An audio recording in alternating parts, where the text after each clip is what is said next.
สบายดีทุกคนทักทายสบายดีเพื่อนๆที่เข้ามาติดตามชมคลิปนี้ของเราทุกคนเนาะมื้อนี้เราอยู่ที่นาของตูกรอีกแล้ว เพราะว่ามื้อนี้นะได้ข่าวว่าอ่าเมียคนล่าสุดของตูกรนะทุกคนก็ได้ทิมตูกรไปอีกแล้วนะทุกคนตอนนี้กับทีมงานยูทูบเบอร์หลายคนก็มาอยู่ที่บ้านหรือว่าเถียงของตูกรทุกคนหรือนาของตูกรเราก็เลยว่า มาขอเกาะกระแสอีกจักหน่อยหนึ่งนำทุกคนทุกคนเนาะก็เลยมาถ่ายคลิปตอนนี้บ่แหลกหมดแล้วมีแต่บ่นอมคือบ่แหลกบ่นอมเนาะบ่นอมยังอยู่ตอนนี้บ่นอมโทรหาก็เลยออกมาตอนนี้นะทุกคนตอนนี้ก็มีทีมงานยูทูบเบอร์หลายๆคนถ่ายอยู่ทุกคนแต่ว่าตอนนี้เราก็สิไปถ่ายหลังเพิ่นให้เพิ่นถ่ายก่อนนะทุกคนนะนี่นะเดี๋ยวไปเบิ่งกันทุกคนอือตอนนี้เราอยู่ที่บ้านของตุกอนนะทุกคนเป็นจังได๋ตุกอนได้ยินข่าวว่าอันนั้นแล้วบ่เนาะคือว่าได้ยินข่าวเท่าในไรเนาะเมียคนล่าสุดอันนั้นอีกแล้วบ่หรือจังได๋โอ้กลับเมื่อเลยเด้เมื่อไรเมื่อเช้านี่แหละจังหวะอันนี้จังหวะค่าอยู่ที่นี่นะมาได้ได้นี่มันมาได้พี่น้องสดๆฮ้อนอยู่ว่าในใดเอามาได้แต่8 มื้อจะถือเมื่อแหละๆ8 มื้อหนึง8 มื้อโอ้ว่าที่ว่าคอยนั่นลิ้นชักคุ้มเก่งหลายโพดกลางคืนบ่จักกลางเว้นว่าฉันบ่เว้านั่นอ้าวจักยามใดได้เนาะแต่มันมานี่แต่บ่แม่นเว้าอันนั้นกับมันดอกเว้าประมาทผู้หญิงผู้หญิงดอกอันกลางเว้นนั่นได้ชามเทื่อซื่อโอ้ๆเท่านั้นดอกบ่แม่นคุมื้อดอกชามเทื่อ กลางคืนนี่ซะกลางคืนน่ะแต่มันมาตะบิดนี่บ่ขาดคืนหนึ่ง5 6เนาะโอ้บ้านนี่แหละมันว่ามันก็บ่เว้าหยังได้5 6ก็ดีอาบ่ปากอืมมื้อนั้นแหละร้ายกันย้อนนั้นโทรศัพท์นี่แหละอืมแล้วร้ายจังซั่นจังซี่เลยว่าเจ็บท้องอยากเมื่อเฮ็ดน้ำผีนั่นแต่เจ็บผีชังอีกมันอยากเมื่อแล้วก็บ่เว้าหยังนะว่าเจ็บท้องเป็นน้ำผีอยู่พูดบัดเมื่อแล้วมันสิเจ็บท้องเจ็บใจเพียงเมื่อแล้วก็เฮ็ดฮิตเลยอืกินหมมูตัวหนึ่งแล้วก็เข้าพร้อมมันหัวหมูนั่นก็อันเงินนั่น8 ล้านกับหมูตัวหนึ่งมื้อนั้นแล้วก็แล้วมาบัดนี้กินหมูกินหยังเลยมาแล้วก็วันที่5นี่ไปทอดขะดองอันแต่งนั่นค่าแต่งนั่นชาวลาดแล้วบัดนี้เดือนชองพุ่นจังกินฮีตกินอันนั้นกินดอกนะแล้วบัดนี้ล่ะพ่อบ้านถึงพ่อบ้านเฒ่าแก่แนวโหไม่ได้เว้ากันนั่นบัดนี้อันนี้นั่นขอกันแล้วนี่ถ้าว่าบ่ฮอดอันท่านฮอดอันมื้อแต่งมื้อแปลงนั่นเสียเงินค่าแต่งนั่นในชาวล้านนั่นแหละคันว่าบ่ให้คันว่าเมียปะเจ้าก็บ่ได้ไล่หยังกันเด้ออันนี้บ่ทันได้แต่งว่าซั่นนะมันหลบจำตัวนี้ได้มันจังว่าไปก่อนนี่ โอ้ถ้าว่าได้เชียร์เจ้าเชียร์ชาวล้านน่ะก่อนน่ะแล้วถ้าว่าเมียป้านั่นก็เชียร์ชาวล้านคืนให้เจ้านี่เนาะมันหลบไปก่อนนั่นตัวนี้ซะมันจังว่าบัญชีบ่ได้เสียนั่นเออเฮือนชำอองกระปูนี่สิเอาเงินมาใช้แต่ว่าชี5 ล้านยังบ่มีแล้วอืมมันสิไปเชียร์ชาวล้านนั่นเอาโค้ยว่าพื้นดินนั่นเฮ็ดให้เฮ็ดนาก็ขอยืมมันดินหมู่ผู้เฮ็ดนั่นก็ดีเจ้าดินเขาเช่าดินเขาจำได้ล่ะสิเอาเงินมาแต่ไส โยกมันไปก่อนแหละของอย่างนี้นั่นพ่อบ้านเว้ากันว่า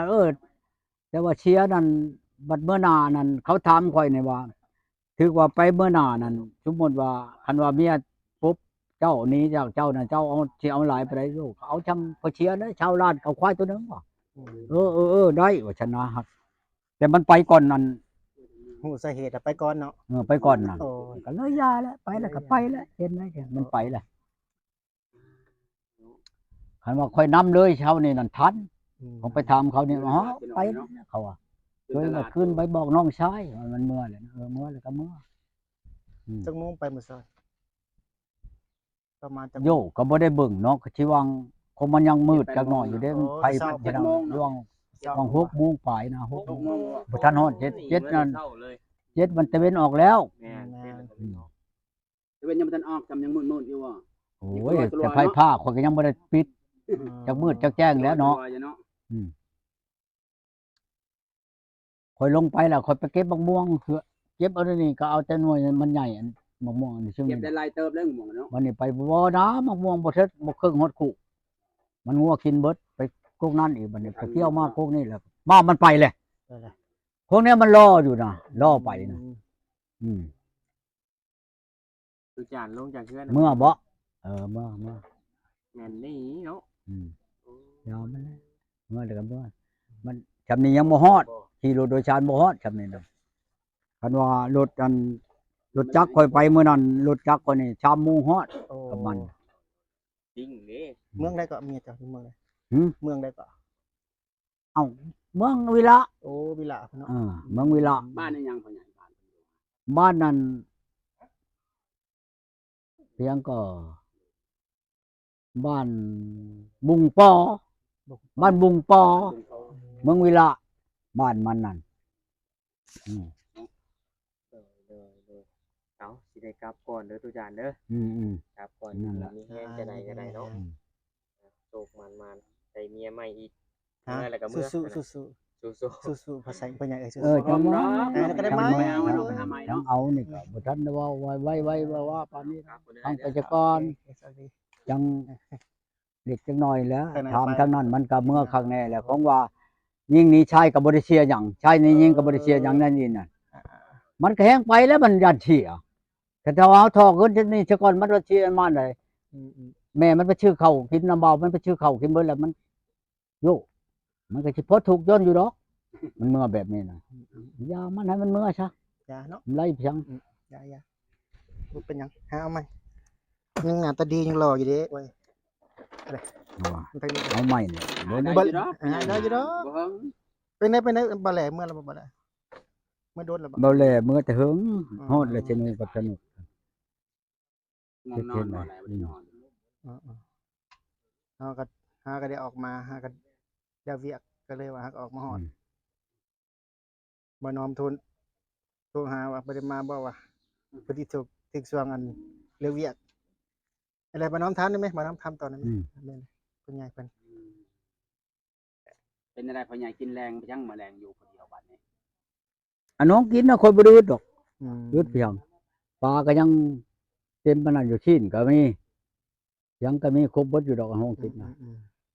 บ่ดื้อดอกห้องกินน่ะไปคิดทุกข์เพียง โอเคตั้งใจ เฮ็ดกินเองแล้วบัดนี้เมียเมื่อแล้วพ่อใหญ่ โอ้ยแต่เมียมาเขาก็ยังเฮ็ดกินเองเพิ่นบ่ชันวานนี่ข่อยต้มมันอันนั้นไผจะต้มข่อยเมียมันก็นอนเฉยเจ้าปัจจุบันน่ะเจ้าเฮ็ดเพียงอยู่บ่เอาข่อยคั้นมักอันนี้ว่ามักม่วงคั้นไปค่ำมืดแล้วเอาคั้นเมียนว่าแม่เฒ่าก็จะกินผู้ใดก็จะกินว่าเว้านั่นเพียงเมีย อืม เจ้าปัจจุบันน่ะแม่นแล้วเจ้าอันนั้นบ่จักนั่นน่ะอันนั้นเรามาชอกข่อยเขาจะให้ลูก เรียบร้อยเนี่ย เสาสำเนาะโอ้ย มาชอกข่อยจะให้อีหลีได้ ไปเฮ็ดนาอันนั้นบ่ได้สำเนาะนาก็บ่ได้เฮ็ดสำเนาะนาก็ได้ว่า เอาเฮ็ดไปชังแหละ ก็ได้เฮ็ดนาให้แม่เฒ่ามาเกี่ยวเอา แล้วก็วานนั่นแดดต้นพ่อใหญ่ บ่ได้เฮ็ดซ้ำ แดดแล้วก็วานนั่นแหละ สิได้นาปีนี้สิได้ว่าน้ำบ่หรือดำคือเก่า น้านั่น วาน ก็ลูกเรามาไทยให้ตะกี้ว่าสิเอาน้องมันน่ะมาเฮ็ดแต่คานนั่นขึ้นมานี้โอ้ยคนเบิ่งแล้วน้องน่ะก็คันมาเฮ็ดน่ะก็สิบ่แล้วดอกนานี่ก็ดีแอวเด็ดก็สิขาดเขาจะให้น้องมันน่ะกินนั่นยาม่าน่ะมันเอากันอยู่หั่นน่ะอันอันน้องสาวนั่น เป็นได เอาผัวเขาได้ลูกสองเลยบ่ทันได้แต่งก็โตเราเองนั่นว่าเว้าถูกไปพังอันผัวเราน่ะข่อยก็บ่ทันได้แต่งเราอ่ะอันนี้บัดค่อยรถ30 40ล้านโอ้ยวันนี้มันก็ได้100 ล้านแล้วบัดนี้ไปโลด อย่าหัวมันไปซะ ได้ยังในเมื่อเมียจะเอาเมื่อไป ฮะ ว่าเมียจะเมื่อบ้านป้าอันใดยังในเมื่อได้ยังในเมื่อ โยก เครื่องคอง เครื่องคอง เรื่องของเนี่ยก็จักแล้วจักสิแม่นหยังแล้วมันบ่ทันว่าคำมัน2 บาทพุ่นแล้วหักเหมือนจัก เห็นแต่ไซแขนเนาะไซแขนจักบาทก็ อันใด เห็นแต่ไซแขนบ่ ใส่แขนนำบาทนึงใส่คอน่ะ2 บาท ไซคอ2 บาทไซคอ2 บาทบ่เห็นเลย ยั เนาะ งบ่ฮู้ว่าเพิ่นเอาเมื่อว่ายังบ่ฮู้ยังบ่ได้หาฟังเว้าเนาะ ยังบ่ทันฮู้ว่าอยู่ไส หาเบิ่ง ใช่เนาะ แต่ว่าบ่เห็น ยังบ่ได้ เนาะ ผมดูหัดสินมันน่ะราคาเป็น2แสน3แสนมันลืมมันก็ปะโอ้ยแต่นั้นมันบ่ปะ นึกว่าฮู้จักเพิ่นเอาเมื่อข้างในยังบ่ฮู้ว่ามันอยู่ในเรือนบ่ ส่วนมูลค่าทรัพย์สินก็ยังบ่ เห็นได้ชัด แน่ๆ ยั เพิ่ ง น บ่ ว่า ฮู้นำบ่ได้เบิ่งนะว่าแต่ว่า ยัง มี บ่ทัน เมื่อแล้ว แต่ว่าทองเพิ่นเอาเมื่อแล้วบ่ได้เมื่อยังบ่ฮู้ อืม ทองบ่เห็น พ่อใหญ่ว่าเนาะใหญ่ นั่นเนาะ มันยังบ่ได้กวดเบิ่งว่ามันอยู่ไสทอง โอ้ บ่อนเราเอาไว้หันบ่เห็น อ่า จักเราไปไว้อยู่ไสเลยลืมบ่อนเอาไว้ก็ยังบ่ฮู้ ไว้เนาะ จักก็บอกกันเนาะใหญ่ ทอง ว่า ก็ เรา พาไปซื้อ มี บ่ เอาเมื่อบ่ ทองก็พาไปซื้อมานะเนาะแม่นบ่ไปซื้ออยู่ตลาดแม่นบ่ ของไปเมื่อนั้นอันของชื่อตลาดน่ะมันบ่เอามาช้ำไปเมื่อนั้นน่ะมันอยากได้ชื่อชุดนอนนั่นช่องน้อยชิ้นผ้าหน้าแพนอันของเก่าเล็กน้อยผ้าในเฮือนนี่มันเอาเมื่อมันเบิดแล้ว อืม มันมาเมื่อซะเดี๋ยวมึงเฮือนมันก็จำองกระปูนี้ชับตู้บ่ได้ละ อืม อย่าเอาหัวมันทำเมื่อ อืม บ่ได้เมื่อนุ่งมือถือตามมันทาน ฮอดเฮือนเลยบ่ป่านนี้เนาะ ยังบ่ฮอด สิฮอดแล้วกันขี่รถใหญ่ รถใหญ่ ขนาดรถจักรยังประมาณนี้ รถนี่ก็จักว่ารถต่อก็บ่จักบ่แม่นดอกรถเมื่อฮอดบ้านน่ะบ่ชงดอกรถเมื่อบ้านบ่ายโมงหนึงเขาเมื่อแต่พี่นั่นเมื่อบ้านปอบ้านอันนั้นน่ะบุ่งปอนั่น มีรถฮอดบ้านเขาบ่มีบ่รถฮอดบ้าน กายฮอดบ้านเขาฮอดผูกวิละพุ่น อืม บ้านมันก็ภาควิละมาพี่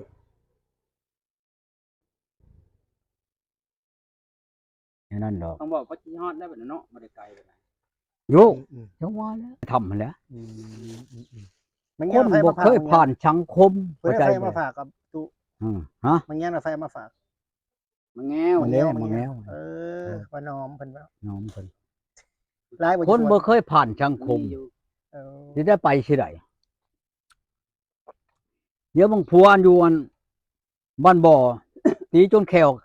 หักออก ตีเพิ่นน่ะ เออ เอากะทิมันนั่นแล้ว พวกเก่าเพิ่นน่ะบ่ อือ ตีแค่ฮักกันว่าจึงเลิกกันกับผัวน่ะ โอ้ยจนแทบจนนั่นพวกอยู่ในหันชดสิจับ เออ ตีแล้ว ตีคือมันนี่มันหายแหละเมื่อเฮือนหาแม่ ๆ เมื่อใหม่ไปหามันไอ้อีก ยังกลับไปหามันอีก จนขี้หาเชื่อจนเขาจะจับมันนี่ มันจังยาก อืม สิเว้าในใดเมื่อนั้นเมื่อกับเฮานี่ก็เฮาจะเข้าขับสิอีพี่เมื่อทางนี้มันบ่เข้ามันอยากไปใช้บ้านผัวมันพุ่น มัน ให้ จะ ผัวเห็นบ่ อย่าไปเยอะไอ้บ่หรือสิเอาบ่ใหญ่ไปเยอะไอ้พวกเก่า บ่แล้วจะขี่รถเฮานี่เมื่ออ้างเขาว่าเพิ่นมาทานแต่นี่นะนะจังว่าเดี๋ยวมึงเขาอะอยู่ในนาจนรถปีนขึ้นหลังนี่เฮาจังว่าโอ้เกือบเฮาตายมื้อนั้นเดี๋ยวมึงเขานั่น มันจะเลี้ยวบังเฮือนผู้บ่าวผัวเพิ่นน่ะ เออ บ่ได้เบิ่งเส้นทางติด อย่าขี่เมื่อว่าอ้างน่ะตูนั่นได้รถขี่เมื่อกับผัวจำได้ฉันโอ้โกยว่ะอืม ที่ลึกเนาะ จักทำได้แหละเลี้ยวมึงเขาจนรถปีนขึ้นหลัง เมื่อเห็นเขานั่งอยู่นะอันนั้นก็ปรอจ้าไม่เอารอรอว่าวนั่นได้ว่าวน้ำเขานั่นโอ้ยตัวเองเอาไปนะจะน้อยรถเชือกเอ้ยย่านตายแท้บ่ เอาโก้ยว่าตายแหละ ยันตายแล้วเพิ่นบ่ยันตายเนาะ โยเป็นรถปีนขึ้นหลังมือนั่นรถชั้นทุดๆเห็นแล้วบอกบัดมาเนี่ยจนบ่จะขับมื้อน่ะให้เฮาขับ แล้วพ่อใหญ่ขับเองบ่เนี่ย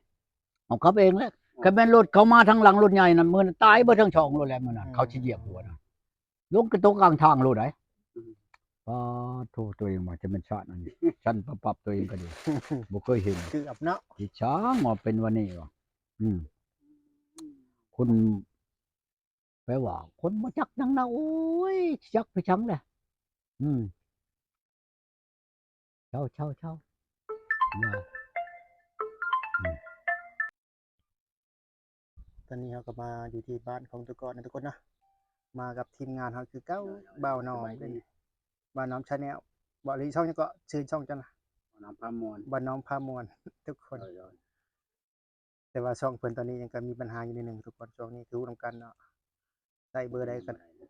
บ่ได้เนาะมีปัญหานิดนึงแก้ไขเพิ่นอยู่ตอนนี้แล้วถ้าคนทดไปเรื่อยๆเดี๋ยวสิหาเบอร์ให้ใส่ให้ใหม่เรื่อยๆนะทุกคน ตัวมัน